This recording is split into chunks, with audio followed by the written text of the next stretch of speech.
Polka. Chaque photo a son histoire. Et ce matin, on est avec Alain Genestar de Polka Magazine pour évoquer avec vous, Alain, le nouveau numéro de Polka qui sort demain en kiosque. Voilà, demain jeudi. Bonjour Laure. Oui, et en une photo célèbre, tout de moins qui rappelle une photo célébrissime, l'icône des icônes. C'est l'Afghane de Steve McCurry avec ses yeux verts, sauf que sur cette photo, elle cache le bas de son visage. C'est donc une photo mystérieuse, mystérieux comme les Lorient. Et nous avons là un grand portfolio qui est signé par deux grands photographes, Marc Ribou, qui est décédé en 2016, et Steve McCurry.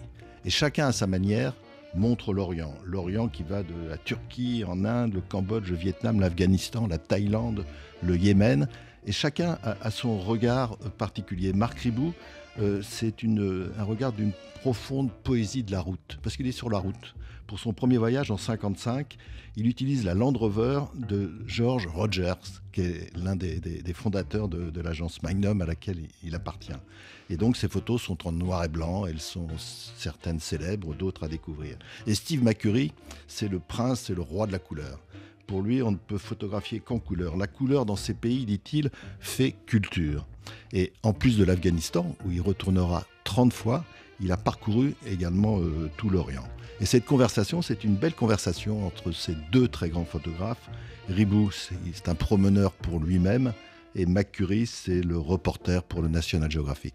Alors dans ce numéro aussi, on passe donc de ces anciennes photos d'Orient aux images d'actualité très violentes au Proche-Orient aujourd'hui, en Israël et Gaza, des images que, bien sûr, à la façon de Polka, vous décryptez comme toujours. Voilà, et je pense qu'à Polka, on a eu l'occasion ici à ce micro, avec Léonore Maté et Dimitri Beck, de parler de ces images. Là, on le fait différemment dans ce numéro de Polka. On a demandé à l'AFP, qui est donc sur place, au rédacteur en chef photo de l'AFP, Stéphane Arnaud, de nous dire comment travaillent ces photographes, entre les correspondants et les photojournalistes, depuis le massacre du 7 octobre. Donc il nous explique qu'il faut impérativement rester factuel, qu'il faut montrer les deux côtés, qu'il faut être très objectif.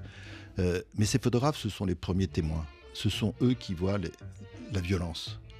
Et les photos qu'on reçoit, et les photos que l'on publie, même dans Polka, même si on prévient que ces photos-là sont violentes, c'est rien par rapport à ce qu'eux ont vu.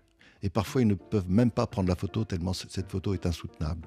Et donc, Stéphane Arnaud nous explique que, bien sûr, le pire, c'est les victimes, mais il y a aussi ce que ressentent les photojournalistes.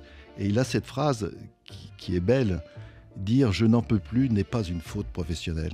Il y a un moment, il faut savoir arrêter parce que chacun a son niveau de tolérance face à la violence, que ce soit le photographe, mais que ce soit aussi le lecteur. Alain Genestar de Polka Magazine pour évoquer ce numéro qui sort demain, le nouveau numéro de Polka. Polka. Chaque photo a son histoire.